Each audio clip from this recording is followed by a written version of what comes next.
إنك أنت العليم الحكيم. قابل قدر عزت مند و محترم شران و شران كما ياتون مباركة مولوستل رب العالمين دیکھ جناب محمد رسول اللہ صلی اللہ علیہ وسلم خصوصیات او داغا بہترین اخلاق ذکر کی اور سرا تمام مسلمانانو تدخو اخلاق دخخی حکم فرمائے مکہ مکرمہ کی محمد رسول اللہ صلی اللہ علیہ وسلم نا مخ کی کفر و شرک عام ظلم جبر یو بل ته تکلیف رسول یو بل ته درد ور کول یو بل باندې ظلم کول دا عام او پخپل ځانونو باندې خپل اولاد باندې به مهاوی ظلم کول جناب محمد رسول الله صلی الله علیه وسلم وانک لعلى خلق عظیم بلکې تدا اخلاق فبلندترین مرتبه باندې او چته مرتبه باندې دا اخلاق یو نمونه د تاریخ په کتابونو کې چې پیش کیږي نو محمد رسول الله صلی الله علیه وسلم ذکر چې هغه ته الله جل شانو بهترین اخلاق خلکو هغه ته تکلیف ورکاو طائف خار ته چلاړو خلکو ته دعوت ورکولو د فارا سردارانو ته دعوت ورکړو هغه خبره ونه منله نو چې صرف انکار کړي فزید دی چې د انکار سره ماشومان او فسې کړو او پکان وشتو روایتو کې راځي چې دومره وشتو دومره زخمی شو چې پړې مبارکي دا وخت چې کوم فیزار او بوټان پړې به وته ویلې نو هغه د وینو نډاکی شو دا وخت جبرائیل علیه السلام راځي او رسول الله صلی الله علیه وسلم ته عرض کوي چې الله تعالی ګلې کته غواړي نو دا غر د وحد دا غر به اوچت کوم او دوی به لاندې کوم او به چکو محمد رسول الله صلی الله علیه وسلم خیر نه کوي بلکې وایي کدوی ایمان را نوړو نو دی اولاد چې پیدا شي هغه کې د څوک ایمان راوړي نه خلکو به تکلیف ور رسول او هغه معاف کول نو د اخلاق معاشره کې د اخلاق چې مخکې تیر شي درې درجې یو اخلاق حمیده دي یو اخلاق کریمه او بل دی اخلاق عظیمه یهود ته هم د اخلاق یو مرتبه ورکړی شوی وه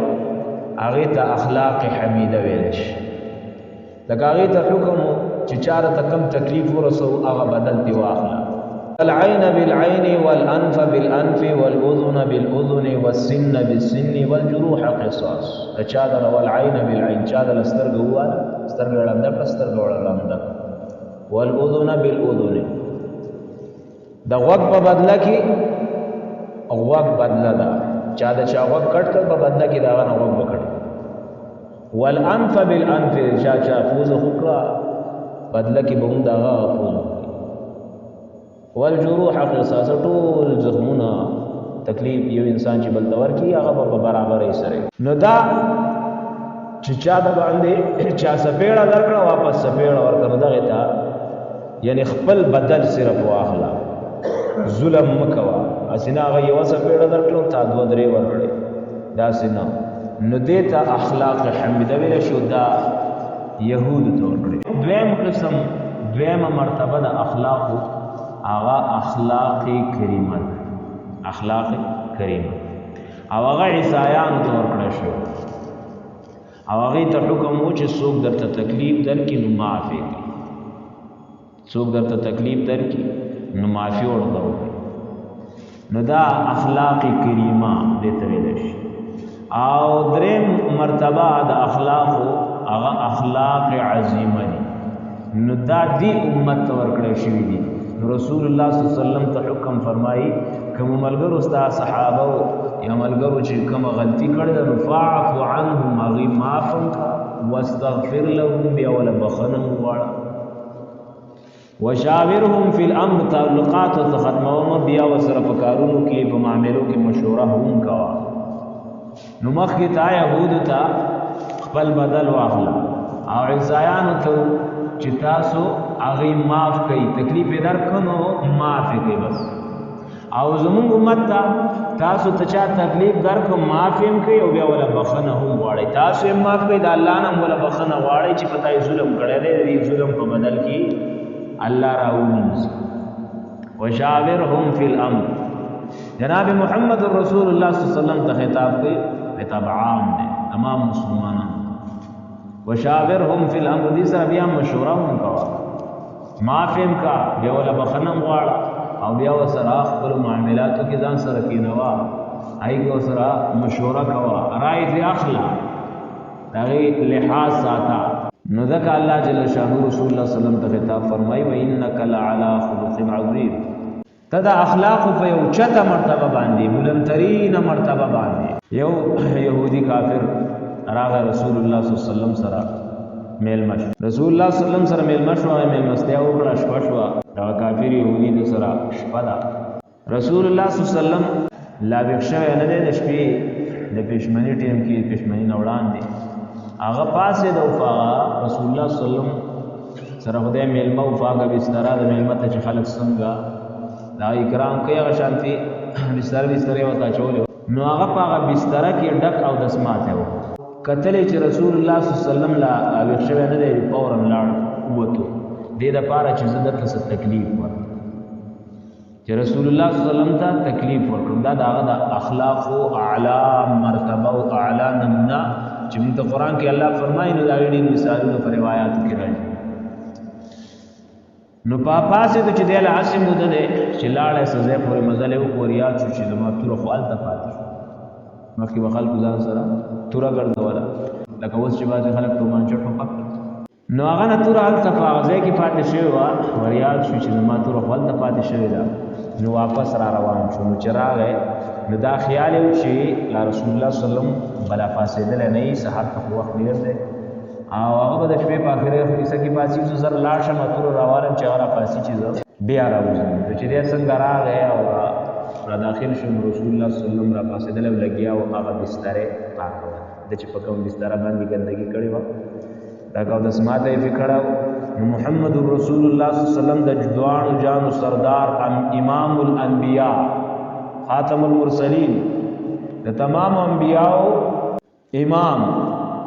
د تمام انبیاء سردار د الله تعالی تمام انسانانو نه افضل ترین محبوب انسان محمد رسول الله صلی الله علیه وسلم په خپل الله مبارک لګیا دی دا غندګي پاکي نو چې کله دی رانه وته نو د ذهن کې خیال کې خدای دې چې اوس به ماته سره دی وادي براته وي خاري کې براته چې د سکړي نو وزیر دې چې د تسوي را دی وادي وي ها دا تور در پادشه هغه پسې واپس راځي ما خیال کوم چې سهار به 4 ور کم تاته به درو به راځي خو دا واخله هغه چې دا ولیدل چې په خپل الله مبارک باندې زما ګندګي پاکي د مانه تور پاتې شوی دا ایس رټی مې نه فدې ګندګي او په دې بد اخلاقی د ته په تکلیف ورکول باندې وي هدا خپل تور واخ کته نه راغله ما بچا په لاس ته د رسولي نظر او تخبو کې پرې وته ایمان راو اله الله رسول کریم راته وایا د دې نه بل اوچت اعلی اخلاق او مرتبه د چا کې یو صاحب رسول الله صلی الله علیه وسلم خرز واغست پیسې قرض نو د قرض یو سړی مجبور دی چې قرض ورکړو دته دا څومره صبر کوي او څومره د انتظار کوي به بنده ته چې قرض ورکړي د په دې باندې اجر لري او چې به اخلي نو هغه ته مګوري چې یاره کمزور یو نه وسره نو لږ نور صبر مته خدا سینه چې هغه ته په مداخله یاره ورکوي نو وسی سړی د سې چې وسره یو ورکوي نه خو به خبره نو کم ټیم هغه میعاد چې پای کې خوده شو او دا غینا هغه يهودي نه قرض واستو نو هغه لګ مخکې راغی د ټیم نه لګ مخکې راغی او چې څنګه راغی رسول الله صلی الله علیه وسلم سره صحابه کرام ناز نو پورن چې څنګه راغی نو شروع وته پر تاسو خلک پیسې واخلې او به ورکوي نه دې پیسې خوري او دا سره دې باندې شروع په عمر د انبوزر تل راوي است د خپل غاشنا وی الله رسول استابه دې وکړه پرې د مینه سره کړ رسول الله صلی الله علیه وسلم ورته کې نه پاره علیکم پکار خدا و چې تا ماته نصيحت کړې وې چې تقرض والي نو به ورکې ولې داغه حق د خپل حق یو وخت خدا نه وي عمر دې تا غلطي وکړه چې تا تور راويست او هغه ته غوسه شوي راوچت شوي وته دا بوزه بیت المال ته او د خپل قرض ورکا او ور سره تا وته غوسه کړی دا د دې هم سوار کړه بیت المال پلار باندې روان شو عمر رضی الله عنه ته تفوس کوي روان دی وای ته دومره بے ادبی ولې د رسول الله صلی الله علیه وسلم دا خو امام الانبیاء دی الله محبوب بنده دی تمام انسانانو کې عظیم عظمت والا انسان دی الله ته ډېر محبوب دی دا دی نو ته عمر ته معافی دي وینا وې ځ پلان کې مو خد يهوديان او غټ عالم د يهودو د تورات حافظ عالم د تورات غټ عالم هغه ته چې اوزا غي نو بیا خو تا علم والے عالم او د تورات علم در سره د تورات کې د محمد رسول الله صلی الله علیه وسلم تا پېښنګوي او لیدلې دي هغه علامات تا کتلې دي بیا د داسې ولې وکړو وې زما مقصد قرض غفتل نو ما تورات کې د محمد رسول الله صلی الله علیه وسلم ډېر صفات اوریدلي او ټول صفات یې ولیدل فاکي یو صفت پکې دا چې دا ډېر انتهایی د بهترینو اخلاق والا وي او د ډېر زیات صبر والا وي که څوک د څه کنزل کوي نو دی به ورته جواب نه ورکوي که څوک تکلیف ورکوي دی به معاف کوي ما دا